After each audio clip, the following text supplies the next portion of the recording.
This is the Behind the Line podcast, coming to you from the wacky left coast capital of Seattle. News from the Pacific Northwest, the left coast, the U.S., and the world that matters. Stories the MSM won't talk about. Deciphering the truth through all the lies. For more, visit BehindTheLinePodcast.com. There are moments in history when a nation is forced to confront reality. Not the version crafted by politicians, not the narrative sold by media, but the cold, unvarnished truth. This week, America hit that moment head on. 2 Afghan nationals, both admitted into the United States through Operation Allies Welcome, were arrested within days of each other. One filmed himself planning a bombing in Texas, the other ambushed and opened fire on National Guard members in Washington, D.C., killing 20-year-old Sarah Beckstrom and critically wounding 24-year-old Andrew Wolf. And he didn't come across the border. He didn't sneak through a fence. He wasn't smuggled in the dead of night. He was flown here, approved here, settled here. He lived in Bellingham, Washington, right in our backyard. Following the attack, Bellingham Mayor Kim Lunn issued a formal statement praising the courage of the wounded guardsmen and promising cooperation with the FBI investigation. Well, isn't that great? Obviously, you should be cooperating with law enforcement in any investigation. Her words, compassionate, respectful, and measured, but words don't erase the decisions that placed this threat inside our borders. Words don't stop bullets. Words don't undo bad policy. Officials quickly distanced the community from the attacker. This is the action of one person, not the values of Bellingham or Washington. Maybe so, but this was never about values. This was about policy, decisions, and failure. Because Rahmanullah Lakanwal wasn't just one man, he was one man outside of thousands admitted without proper vetting. One spark in a powder keg we built ourselves. Just one day before the D.C. attack, Texas authorities arrested 28-year-old Mohammed Dawood Al-Akazi, another Afghan migrant admitted under the same program. The day before the D.C. attack. Did you hear about that? Before the attack happened? No, you did not. He posted a TikTok video building a bomb and discussing plans to target Fort Worth. This wasn't hidden, he wasn't quiet, he didn't try to blend in. He was bold enough to announce it publicly because he believed nobody would stop him. And until that arrest, he was right. 190,000 Afghan nationals have entered the United States since 2021. 3,300 resettled here in Washington State and over 1,200 in Snohomish County alone.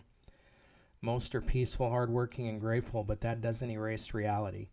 It only takes one to kill Americans. It only takes 2 to prove the system is broken, and now we have that both. This week, internal caseworker emails from 2024 were leaked, giving the public a disturbing look into the mindset and decline of Rahmanullah Lakanwal long before the shooting. I'm sure I'm butchering that name. According to documentation obtained by CBS News and BBC, a caseworker repeatedly reported alarming behavior. Isolation for weeks at a time, sitting alone in a dark room, refusing to speak to family, manic episodes, disappearing in the family car, financial collapse, near eviction, unemployment, signs of untreated mental illness, repeated warnings to authorities that were, as always, ignored. This wasn't subtle.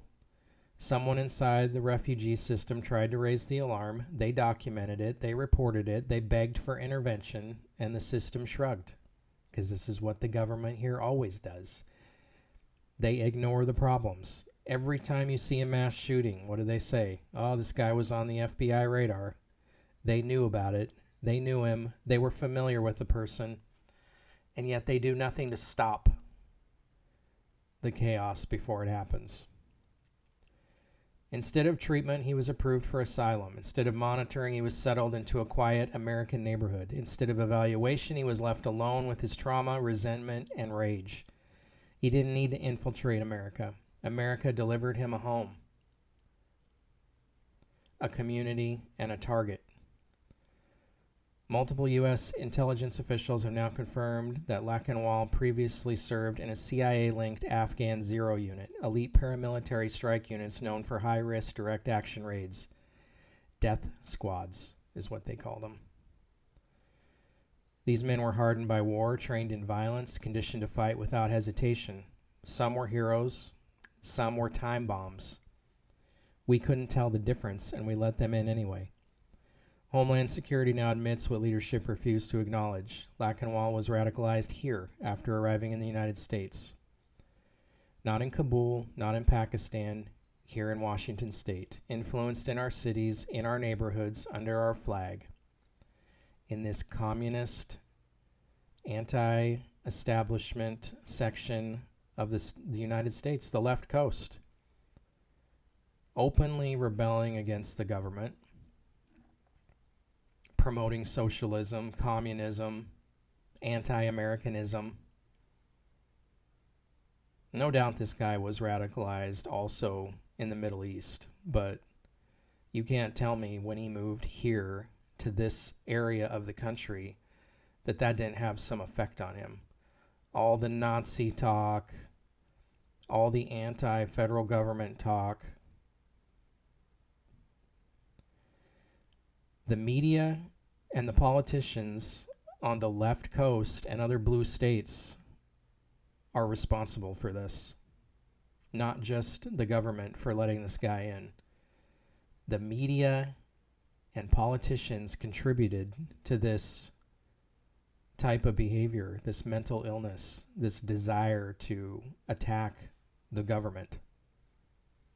They're promoting it all the time. Do you think they'll accept or be held liable at all? We resettled traumatized foreign fighters with no vetting of mental health. We placed them in communities with no cultural or ideological safeguards. We ignored warnings. We ignored signs. We ignored reality. And then we act surprised when the consequences came home. Terror didn't break into our country. We signed the entry permit. Terror didn't sneak across the border. We put it on a passenger jet. And terror didn't invade. Terror came through our front door. And now families mourn, soldiers lie in hospital beds, and politicians hold microphones instead of solutions. There are 10 to 20,000 of these zero-unit operators in the United States that were resettled under this operation when the Afghan pullout happened. No vetting by Biden. Trump administration signed off on it in the spring of this year. So you can't say it's one party or the other. They're both responsible for this.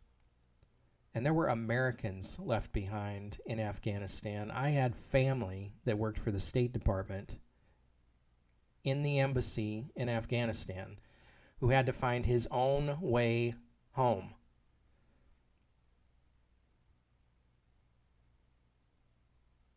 And I understand the need to bring Afghanis who assisted Americans to safety. But Biden knew for months that he was going to pull out, and some sort of vetting should have been done. Or they should have been taken to maybe a staging area somewhere outside the U.S. until it could be done.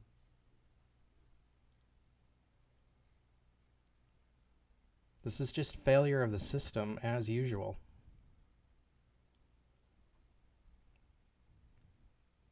Most refugees are innocent. Most want peace, family, and a future. But immigration policy is not graded on averages.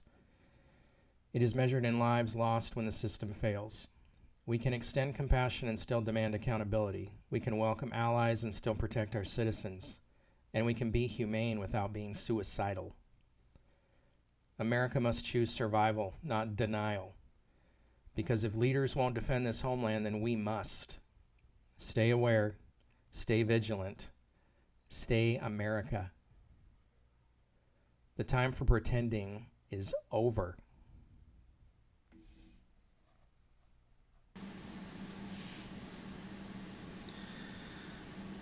America is facing a hard truth. We brought in thousands of Afghan zero-unit fighters after the chaotic withdrawal, elite paramilitary operatives who served alongside the CIA in one of the most violent shadow wars on Earth. These weren't ordinary refugees. They were war-seasoned commandos, trained killers, and men who lived through years of trauma, bloodshed, and psychological strain. And we never properly vetted them. Worse, new evidence now shows that some were admitted despite clear warning signs, untreated mental health issues, and dangerously unstable behavior. The tragic attack in Washington D.C. carried out by former zero-unit member Lakanwal proves what many feared. We don't fully know who we brought into this country. These men were recruited for lethal missions, exposed to extreme violence, and hardened by combat. We owe them support and fairness, but we owe American citizens safety first. Trauma, radicalization, and instability can turn even a former ally into a threat if left unmonitored. And a lot of the special operations guys said they didn't trust a lot of these people, including Lakanwal, who were embedded with American troops. Do we listen to any of these people? Do we listen to the caseworkers giving warnings? Do we listen to the soldiers who worked with these people? No, no. Some politician in a faraway place sitting behind a desk who has no combat experience whatsoever is making these decisions. Somebody who knows nothing about war or its effects. All they care about is what sounds good. The caseworker emails and internal warnings about Lakanwal showed systematic failure, red flags ignored, mental illness untreated, and asylum granted anyway. The result, a National Guard soldier is dead, another critically wounded, and a community is traumatized. And we could have had a bomb go off in Texas somewhere. If even one zero-unit veteran was radicalized here, if even one was pushed over the edge by trauma, if even one is unstable enough to become violent, then every man in that category must be revetted immediately. This is not bigotry, this is not anti-immigrant rhetoric, this is national security. We revet pilots, soldiers, police officers, and government workers constantly. Why should foreign combat operatives get a free pass? A full review is not optional, it's overdue. Background checks, mental health assessments, social media sweeps, home visits, everything, no exceptions. America has a responsibility to protect itself. Revetting zero-unit Afghans is not discrimination, it is defense.